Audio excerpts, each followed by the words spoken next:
Namaste, beloveds. This is Valerie Ames Middlebrook and Motherwood Wisdom, and we are back with the Power of Change and this Power of Change series, and this is 3D, and we're just going to get right into where we left off, beloveds, and we're going to just jump right back into it.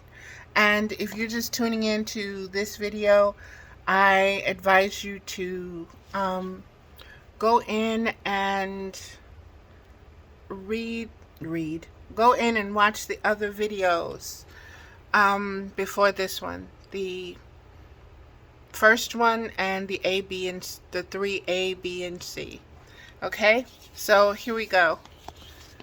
Getting back to the Garden of Eden and the spirit that chose the serpent soul out of all the animals to use as a vessel, a vehicle, a channel, that changed because of its own cautiousness, worry, doubt, narcissistic values.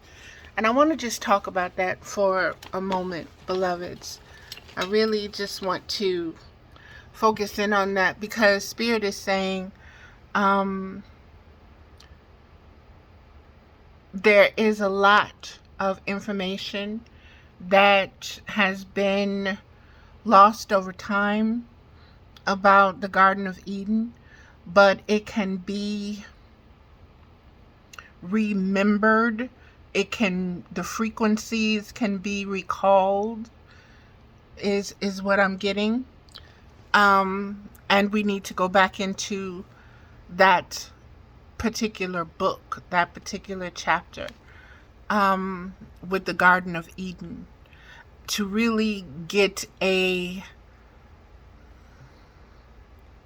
good sense of, how can I say this?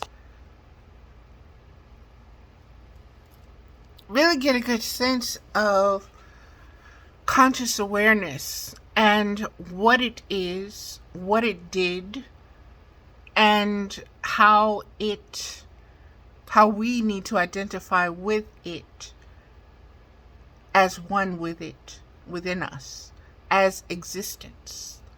Okay, and to know that we are not separated from it, from this spiritual consciousness, just because of what happened in the Garden of Eden. Okay, thank you, Mama. That gives a lot more depth to what's been coming. So this is a lot more clarity. Thank you, Mama.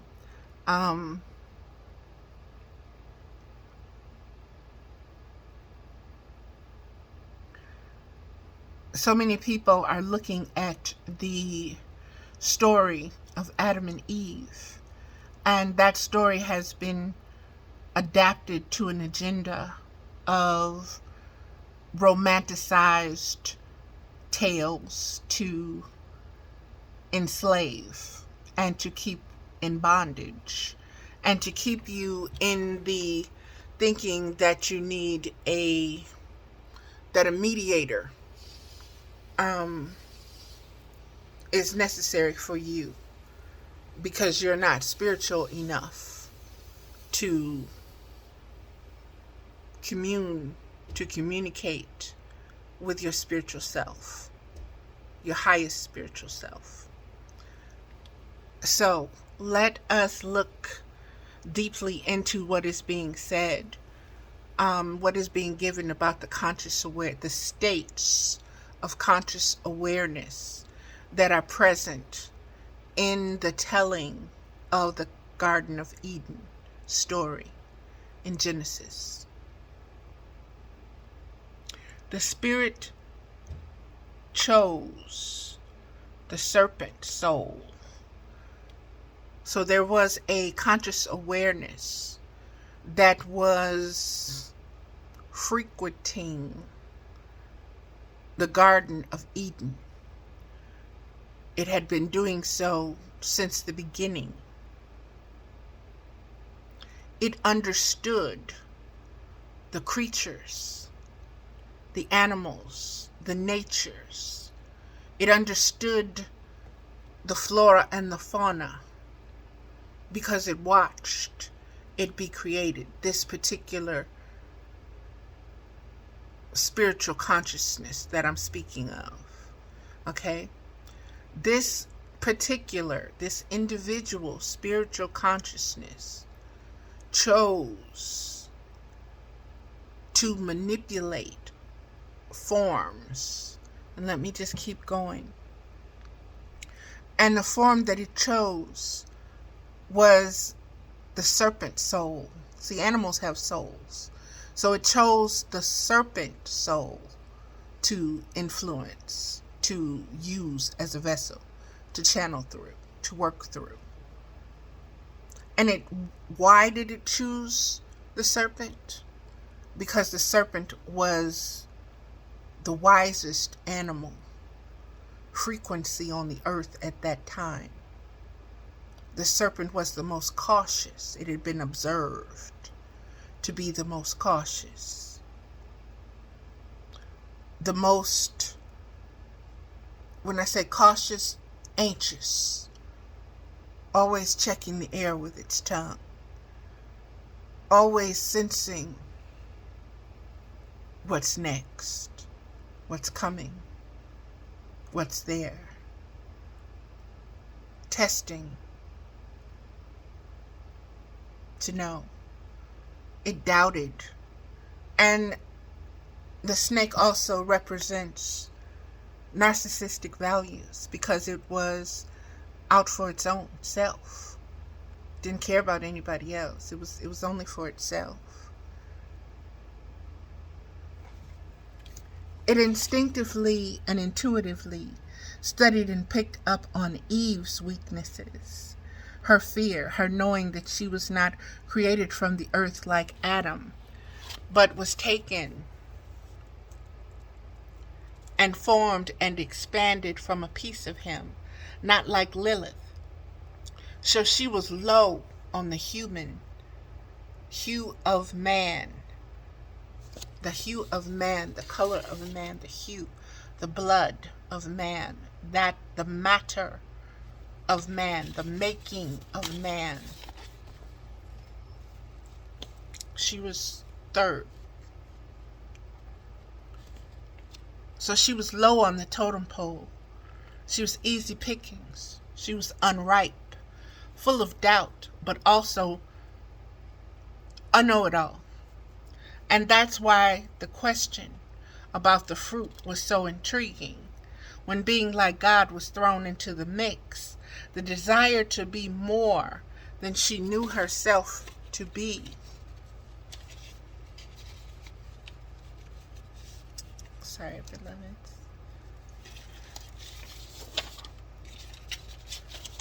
The desire to be more than what she knew herself to be was overwhelming.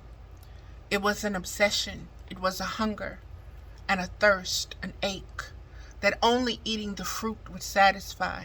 And I want you to think about that, beloveds. I want you to truly think about what Spirit is sharing with us here on this video.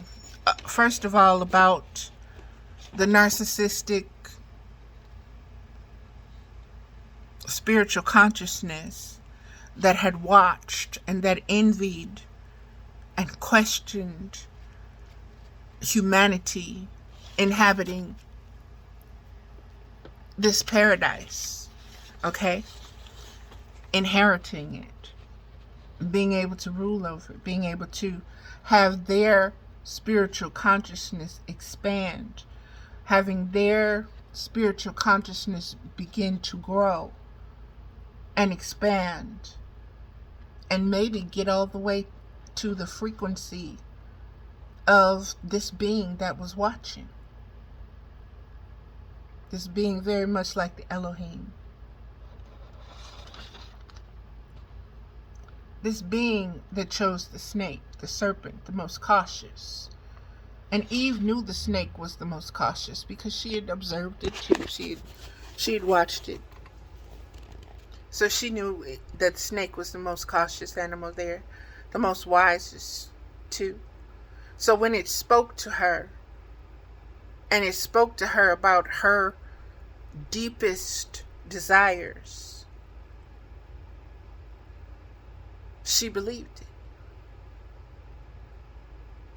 It had to be telling the truth because it spoke exactly what she was desiring, what she really wanted to know, and it questioned her in a way that made her think even deeper on what she had been obsessing about, wanting to be better than what she was, wanting to expand her conscious awareness. And the snake tricked her by a question. Is it true?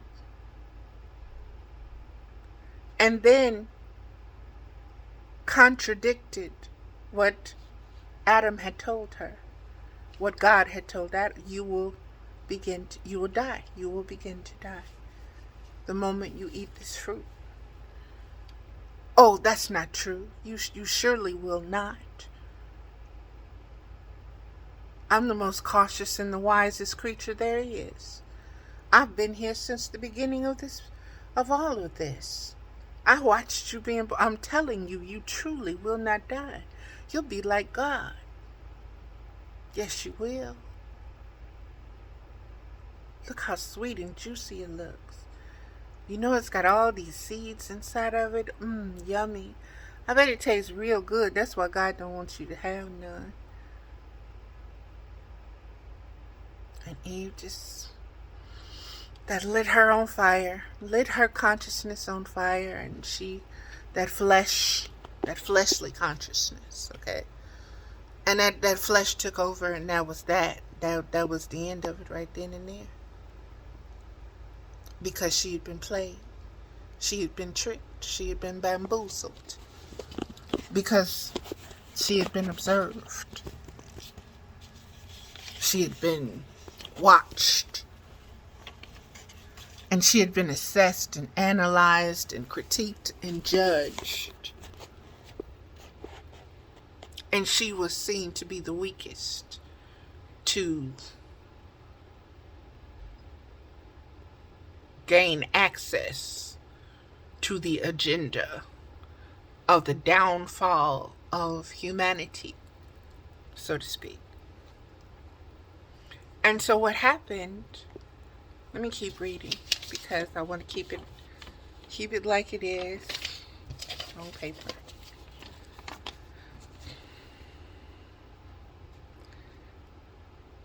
It instinctively and intuitively studied and picked up on Eve's weakness.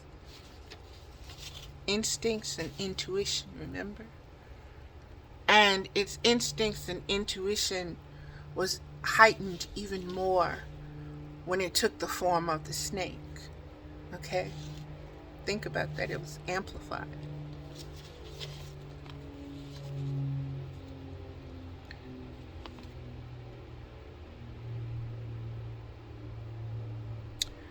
It instinctively and intuitively studied and picked up on Eve's created weakness, her fear, her knowing that she was not created from the earth like Adam, but was taken and formed and expanded from a piece of him, not like Lilith.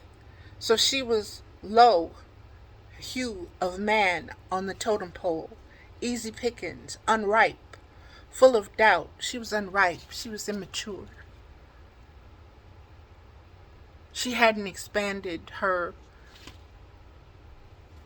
spiritual consciousness beyond what was created with her, what she was created with. And she doubted that. And why did she doubt that? Because Adam doubted himself. So she inherited that genetically from him.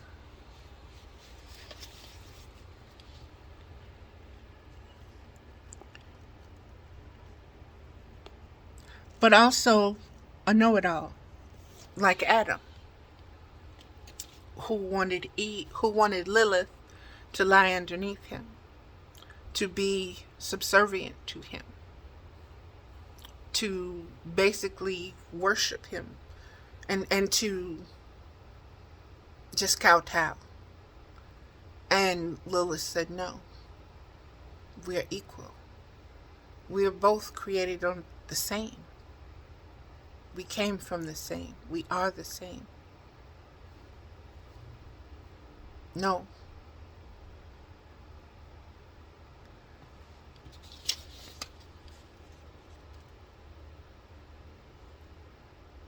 When being like God was thrown into the mix, the desire to be more than she knew herself to be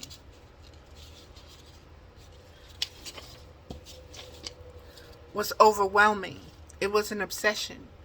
It was a hunger, a thirst, an ache that only eating the fruit would satisfy. And the snake, the most cautious of all the animals, the most wise, said she would not die.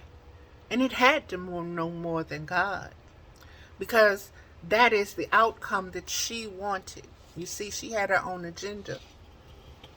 I swear, agenda came into this too, beloved. That understanding that conscious being that had observed the creating of the planet Earth, the first planet Earth, the original planet Earth,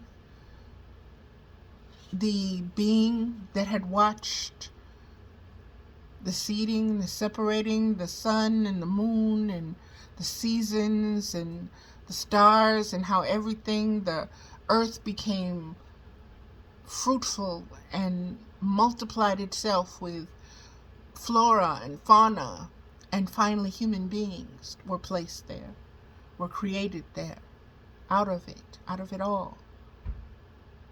And this being had its own agenda for the human beings. It hated them. It was envious of them.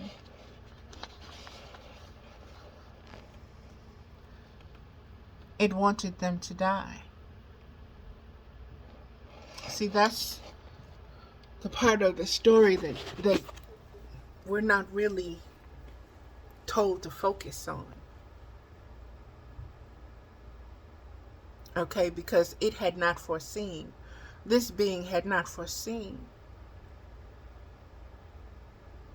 what higher spiritual consciousness had already known that was going to happen, that could happen, because it is a master mathematician, and it was all designated through all the planets and all the multiverses and all the everything else. There were contingency plans and all kind of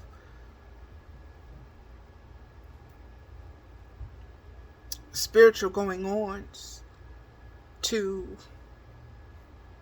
bring humanity back into balance, to bring humanity back to life, to resurrect humanity once again, to redeem humanity, to enable, to empower humanity to once again know itself as a high spiritual frequency being, capable of expanding itself beyond space and time. Okay? This is what I'm speaking of. This is what this series is about. This is how it's all linked together. This is how the different posts on my page integrate and are integral to this message. Let me keep going.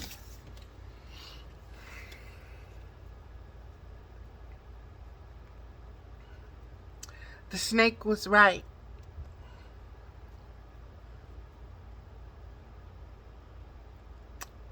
because that is the outcome that she wanted. The outcome Eve wanted was to be like God. Think about that. She was made in this image, but she wanted to be like God, which means she didn't know herself. She didn't identify with that spirit, that spiritual conscious that was within her, that voice that was in her, that higher voice, that higher knowing. She didn't identify with that. So she was able to be tricked because of it.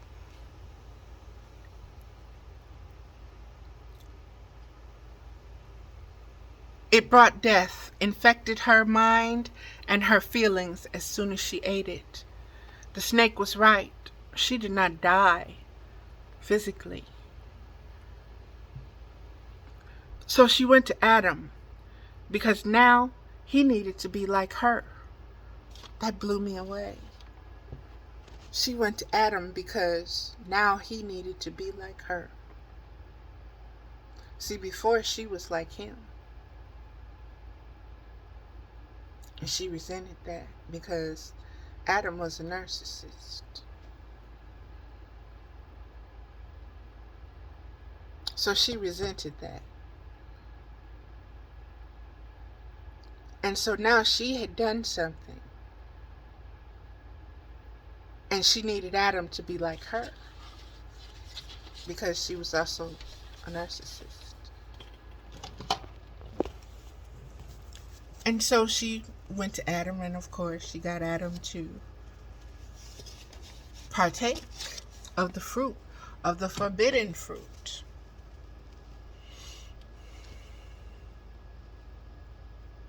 Because he needed to be like her.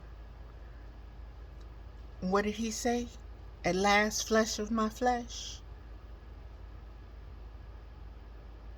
But she didn't think she was like Adam. And she didn't think she was like God. Eve did not think she was like Adam. Eve did not think she was like God. And Eve did not think anything about that spiritual consciousness that was trying to influence her.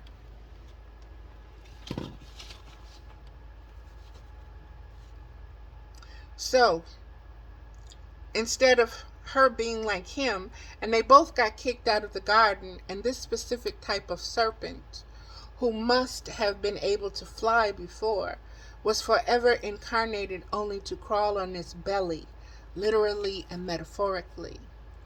And that had a great impact on me, beloveds. And I don't know if this being was a dragon before, and it was stripped of that ability and it only became a snake. It devolved to what we now know as snakes. There is a lot there in that. That is just so packed. And I'm sure the information will unpack itself when we're spiritually ready to handle it. So let's keep moving on. Oh, okay. Forever incarnated only to crawl on its belly, literally and metaphorically. The words, crawl on its belly. Let me see what's next. We crawl on our bellies when we think we are our thoughts and our feelings. Our senses keep us bound to the depths of unconscious, subconscious, and conscious thoughts and feelings. And I'm just being rushed to the book of Genesis now. Not Genesis, Revelation now, where the woman is giving birth and the water is separating her and the dragon is on the land, but he can't go through the waters. And the waters in the Bible also represent people, okay? People who are consciously aware, spiritually consciously aware. So this is getting rather deep for me, beloved. Getting Very deep for me. We crawl on our bellies when we think we are our thoughts and our feelings. So, what we're doing right now is we're crawling on our bellies. We are literally the serpents in the Garden of Eden. And we have not grasped the ability to observe higher spiritual frequencies so that we can raise our own conscious awareness. We're so attuned to the lower frequencies that we don't pick up the higher frequencies. We reject them. They're unfamiliar to us. They're unknown. They're scary. That's unknown territory. It makes us uncomfortable. We've been warned against that. We've been lied to by those with agendas who want to remain the elite in power and in ruling their power and their principalities.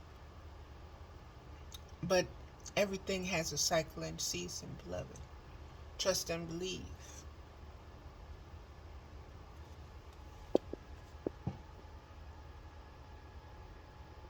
When you decide you are spirit, one with the Creator, you ascend from that lowly position. Until then, you till dirt. You till the dirt, literally and metaphorically. That is so deep, beloveds. That is so deep.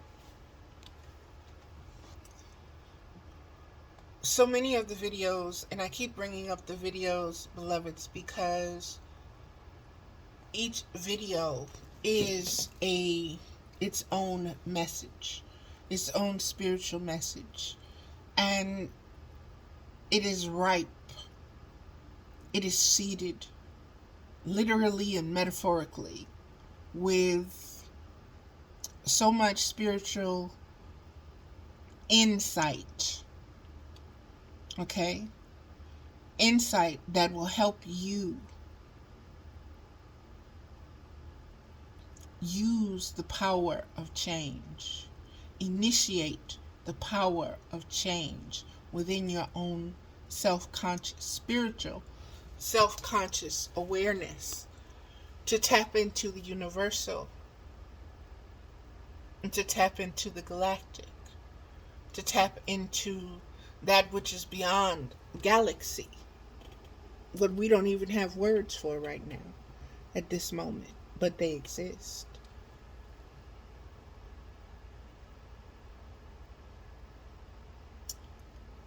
That is going to be it for this video, beloveds, and the last one in this series will be tomorrow. Well, I won't say tomorrow because in videos it's just there, and the days and weeks and years pass, and tomorrow has no relevance in video land, in video world. And so it'll just be the next video, beloveds. It'll be the Power of Change Series 3E. And E will use there were two cards pulled. I was told to separate out of the Medicine Woman deck the major arcana from the other cards, and to pull one card from the major arcana, and to pull especially from the stones. And I'll get into that tomorrow. I'll get into that the next video, beloveds. This is what I mean by getting beyond space and time. It is a learning process. It is an expanding of your conscious awareness. We're so used to saying, oh, I'll do it tomorrow, or I'll do it in a few minutes, or I'll do it. But we have to get to the conscious recognition of what lies beyond space and time, and that we flow in that aspect as well. And the more we get used to speaking and being and seeing ourselves in that flow, things will change. We'll be able to receive. Things will speed up spiritually because it's a higher frequency. And it's just waiting for us, beloveds. It's just waiting for us to grow up. Just waiting for us to mature. Just waiting for us to know ourselves. Just waiting for us to love ourselves unconditionally, regardless of the outside world, the outside reality, the outside perceptions, because there's always something deeper. Always something higher. Things that had beginnings, there's something higher than that. This earth consciousness, this earth has a predecessor, many predecessors. And so we are in the age of Aquarius, where our spiritual conscious awareness is once again ready to hold higher frequencies, ready to receive higher frequencies. So that's why that water bearer, whether it's male or female, is pouring water. Water is consciousness. It's the subtle. A poem came up today about the ocean, the tides and seasons. The ancestors are really present, but it's fall, so I'm not surprised about that. That's when the increase of that kind of flow, ancestral flow, conscious awareness of others, spiritual souls, and so forth, resonate a little bit more because it's their time and their season. So let me quit rambling on, and I thank you, beloveds. Please subscribe to the channel. Please like the video. Please leave comments or questions if you have any concerns, if you have any doubts or whatever. Please feel free to communicate. There's always more on my Facebook page. I haven't fully adapted to TikTok and Instagram or anything else just yet, but we'll be getting there. So namaste, beloveds. Be loved and be blessed.